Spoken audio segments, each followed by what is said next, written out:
Hello, this is Dr. Janice SETO, and I'm the instructor for this course at Subang Jaya. It's a beautiful sunny day outside here in Malaysia, and I'm with the Canadian Pre-University program at Taylor's College. So we are now on our fourth assignment, and our fourth assignment is to film a story.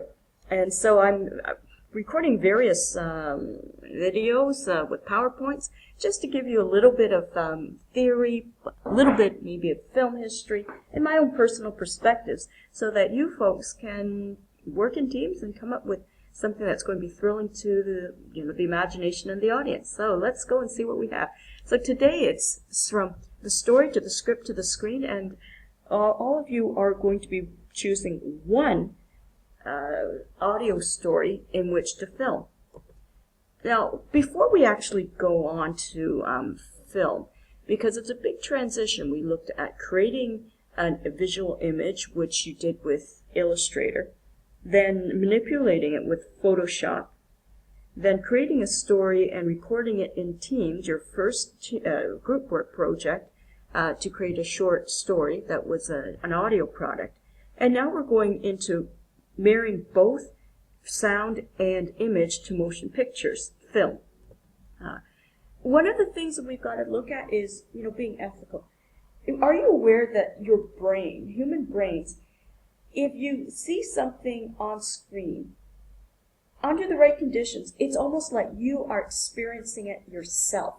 The brain doesn't have the capacity to control the emotions that come up when something is impacting you, either when it's reality or if it's just a simulation you see on screen. So in my opinion, to be an ethical filmmaker, actually move the craft forward. Do not do the standard shoot 'em up or the cliche emotional chick flick. Try to strive for something that is going to, stretch you. And there's a lot out there that you could do. So anyways, as a filmmaker, you just have you don't know the power you have, because working with the best technology, and you have an audience which, if they have no distractions, they're sitting for an hour and a half to 2 hours of their time inside a hermetically sealed box, which is the movie theater or cinema, and their attention is focused on what your message is. If you've got high production values, they will feel like they're just right into it. So if you've got, as I say, an appealing story, you've got great sound and production quality, you've got them. So try to do something with that power so that you can advance the human condition. Okay, so that's my thing on this ethics of film. So when you're in film, there's basically 3 parts to the work. The planning, as they call it, the pre-production, and that's where you want to have, what is it, the vision that you want to translate, and then during the production that you have the director and the crew and the talent who are going to take what people were thinking about in pre-production and they make it something that is filmed. So maybe using props and dollies and cameras, etc. And then in post-production, whatever shots have been captured on film or digital will then be worked over by the film editor and the sound people in order to really have a good look on the screen. So that the story is a combination of, yes, a lot of people and talent, but if you only have these 3 roles, you can really do a good job. As you see with the editing software that we have with Premiere and After Effects, pretty well you can fix a lot of things, especially with different shots. If you give your editor enough shots to work with, they can clean up a lot of things. Now, I don't want to minimize it, but they can certainly do a lot with it. So as I say, we're now into this phase. We have gone into the story phase, and you've selected one of the stories from the audio recordings done by the rest of the class. Story. And let me just talk to you a little bit about story. And then there's this film called Adaptation. An adaptation basically takes the work of this fellow, Robert McKee. He used to teach in film schools. He also used to write screenplays himself. And he took what he learned, and he's written a book called Story. And he does seminars, 3-day seminars all around the world called the Story Seminar. So what I'm going to do is I'm going to just show you a clip of Robert McKee in action.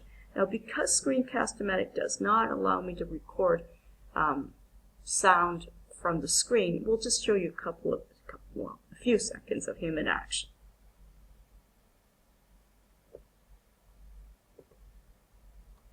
Now, let's go back to where script, so we have story first, and then script, and then screenwriter and screenplay.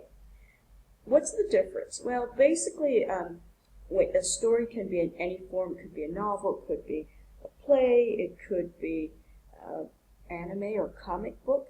But when you start writing it to be filmed, then it becomes a screenplay. You take it from another source, then it's called an you can win an Oscar for best adapted screenplay, or if you write it yourself, then it's best original screenplay. And Alfred Hitchcock has worked in both of those, so I've got something there. Hold on. So Alfred Hitchcock has commissioned his own screenplays, for example, North by Northwest, and he's also had his team adapt another story. So one of the things I want you folks to keep in mind is that when you have your audio story, the teams that decide to use the audio story in order to create a short film, they don't have to stick to it. And this happens all the time in production companies around the world, because what works in one medium does not often work in another medium. So I'm sorry that if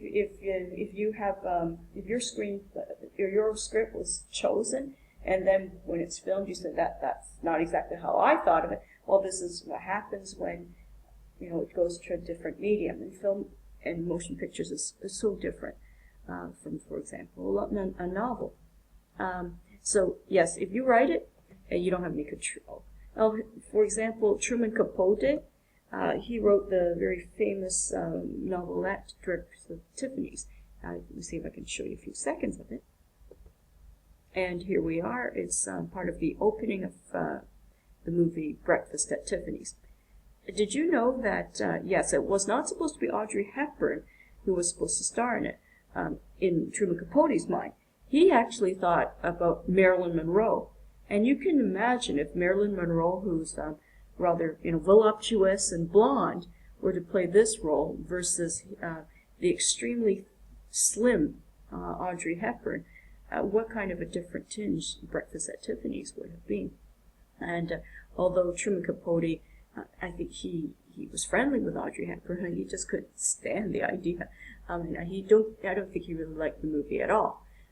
It wasn't his vision. But when you sell the rights to your screenplay, in order to get money, then this is what happens. It doesn't come out the way you want.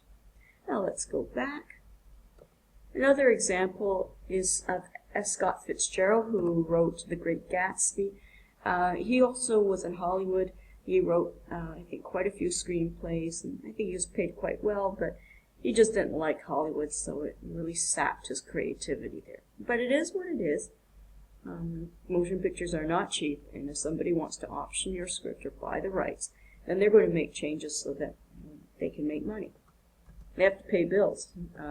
Anyway, so one thing I've got to tell you that so Truman Capote and F. Scott Fitzgerald didn't have to pull to write in their contracts that if they're going to write a screenplay, they have the right to have the final say over what it looks like. And James Cameron did this. George Lucas, for example, and a good example is Sylvester Stallone. James Cameron wrote the screenplay for the follow-up movie, the sequel to Alien. He created a different slant to it, and this is the character Sigourney Weaver plays, and her name's Ellen Ripley. Let me just see if I've got something that I could show you. Oh, well, here we are. Sylvester Stallone was known as, he's nicknamed Sly because he's not stupid.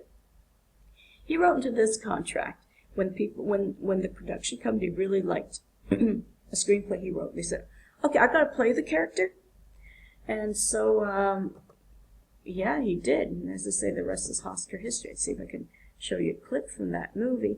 I think at that time he was living out of his car, and it's a wonderful story about how this came to be. So let me just see if I can show you something from the movie. I found it. And so I want to show you two shots from this movie. And this helps illustrate something that you'll find will be useful when you're actually filming. Okay? You notice the camera is moving with Sylvester Stallone running. So there's two shots. So the first one, you notice that it's keeping track. This is a dolly. And I want you to notice here, this is one shot. So Stallone is running up these stairs. This is Philadelphia Museum of Art. He's running up. So you can imagine the camera person running up with him. And then circling around behind Stallone. And so you're trying to get a beeline shot of him as the sun is rising. So, I mean, that's incredible. Whoever's the camera person for this, who operated that, absolutely fantastic. Must be spectacularly fit for the second shot. I thought I'd share now the structure of the screenplay. So the part about screenplay is I'm just going to, part A is going to be about conventional structure. So as people naturally like to have things with a beginning, a middle, and an end. And the blueprint basically is the first part sets it up, what's going on, and then something happens in the middle, and then there's a resolution that happens. So I'm just going to, so the first part, the setup is who's there, who's the character, who's the protagonist, the antagonist, where are we, the setting, what happens, what something's going on. Is there a genre? Is it black? Is it a film noir? Is it a western? Is it a chick flick? So that people have enough framework. And then there's what they call a strong hook. There must be something emotional that gets the audience interested. And most of the time there's something that happens. Let's say something changes. There's something that's interrupting the status quo. And the first part ends with something going on. This is a very famous film. It's called The Passion of Joan of Arc, and it's silent, black and white. It's an excellent movie. And anyone who studies film will come across Joan of Arc. So there's a setup for that. That's why I'm showing you that. Next is in the middle. This is probably the longest part. Something happens. Something, either there's a situation, or something happens to the character, or there's an escalation of in the conflict or some difference of opinions. And as I say, if there's any subplots there, or is there a theme of, is it love, is it destiny, etc. And so let me just go back. So one great example is the film Double Indemnity. It's another great film noir that you watch it without interruptions, you'll enjoy it. It's just a fantastic film. And the last part, of course, is we come to a close. That's a resolution. There's some movies which I'm actually not fond of, but these action films, there's always an action, then you think things are solved, then there's more stuff, etc. The Terminator doesn't die, he comes back, etc. So, anyways, the resolution is final, like that's it. Maybe there's a final climax after multiple climaxes, and then things come to an end. And the movie The Thin Man, it's another classic. Something you should watch.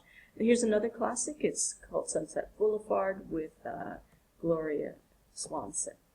Anyways, I'm going to end up with The Rule of Six in a film. Remember talking, you need to have a writer, director, and a film editor, and Walter Murch has won oodles of nominations and Oscars for his work in film direction.